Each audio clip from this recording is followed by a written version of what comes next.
Hi, I'm Dave Seberg with stratcolab, where good organizations go to get better. This is another in the Enhanced Resilience series of what we call the stratcolab 5 to 10, where you give us 5 to 10 minutes and we will give you a handful of ways to help you navigate challenging times. Today's topic is rethinking how we work, or a mind is a terrible thing to waste. This was a powerful statement in 1972, and it is still true today. Current events are starkly exposing the weaknesses of traditional organizational structures and the jobs that are in them. You know the type: hierarchical, centralized leadership, policy and procedure driven, people as cogs, where the organization is a machine to be managed and serviced with interchangeable parts. I have two examples from my own experience. In 1987, I joined Kitsap Public Utility District. At the time, there were around 20 employees serving about 4,500 people. The orientation was top-down and command and control, limited to no trust in employees. In fact, the field supervisor would go out and spy on the field crew by hiding in bushes to see if they were doing their work. Improvement suggestions made by employees were ridiculed, and employees were penalized for making mistakes. Fast forward to 2015, when I was working with a large company in the Middle East. It had 7,000 employees and it served 12 million people. They had all the right trappings: latest technology, Harvard Business Review subscriptions, international consultants on speed dial. But again, the orientation was very much top down with a strict hierarchy and very command and control oriented. They were quick to assign responsibility without giving authority or resources to go along with it. They wanted quick wins. They wanted to make numbers. And throughout the organization, people were afraid to make mistakes, or ultimately to be blamed for making those mistakes. Now, there were some predictable outcomes for both organizations.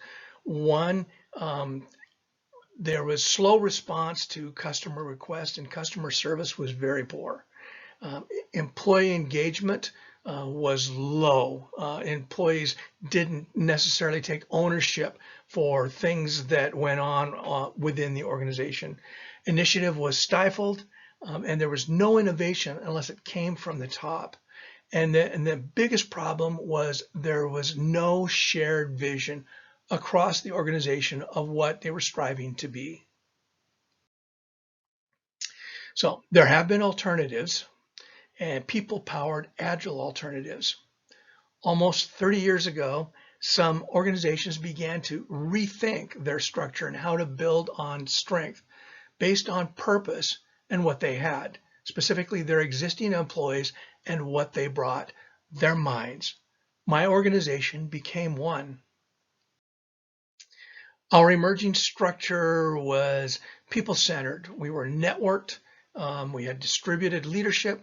People were cross-trained, guided by simple and flexible rules to promote collaboration and continuous improvement. Now, two people who greatly influenced management thought and practice, and certainly influenced my management thought and practice, were Peter Drucker and W. Edwards Deming. Google them if you're not familiar with who they are. It's worth the time. This Drucker statement: in the arena of knowledge workers, all must be viewed as volunteers because their best effort will only be provided voluntarily, immediately resonated with me and became foundational for me in how I motivated my employees and those I worked with. Deming laid the groundwork for total quality management and the whole Lean and Six Sigma movement. He stated 85% of the reasons for failure are deficiencies in the systems and process rather than the employee. He argued that our overly prescriptive processes and systems failed workers and dehumanized them. So what we ultimately found and concentrated on that worked for us and allowed us to be agile and innovative were making sure that there was an organizational focus on purpose and vision across the entire organization, that all the employees knew what our purpose and what our vision was. 2, that the employees were engaged, and that engagement occurred with our stakeholders as well. And so we focused on engaging everyone and getting their best thoughts. 3, we distributed leadership. We gave people the opportunity to learn to lead. We empowered teams. This way they took responsibility for their actions, goals, and delivered on their outcomes. We stressed accountability, and accountability here was to take pride in what they did and to learn when things didn't work out the way that they hoped they would, and to ultimately learn from mistakes. 6, reskilling. Our take on reskilling was recognizing that we had a talent pool and we didn't want to jettison them. So instead, we provided them enabling technologies and allowed them to grow into new opportunities that helped them support the vision and mission of our organization. And finally, 7, we built a collaborative ecosystem both inside and outside the organization, including our competitors. Now, Drucker pointed out that you can't prevent a major catastrophe, but you can build an organization that is battle ready where people trust one another. Our outcome was the creation of a resilient and agile organization. We became extremely innovative and community-centered, and we experienced growth of over 300% in customers, while the general population increased by only 17%. An insight offered by Drucker that we were very careful to heed was that the greatest danger in times of turbulence or change is not the turbulence, it is to act with yesterday's logic. Past thoughts and guidance that got us into the mess aren't going to get us out of it. Now, there is no going back to normal, to the way things were. There is only going forward. And many businesses and other organizations are learning that work can be done in distributed ways. Business real estate and patterns of commuting are changing. Digitalization trends where people doing repetitive tasks are being replaced by technology, and that will accelerate. Many of these changes were already underway, and the response to COVID-19 has just acted as an accelerant. So, what does tomorrow's logic include from my experience? First, there needs to be a dynamic people focus that ignites engagement. Second, rapid experimentation and learning cycles need to be promoted.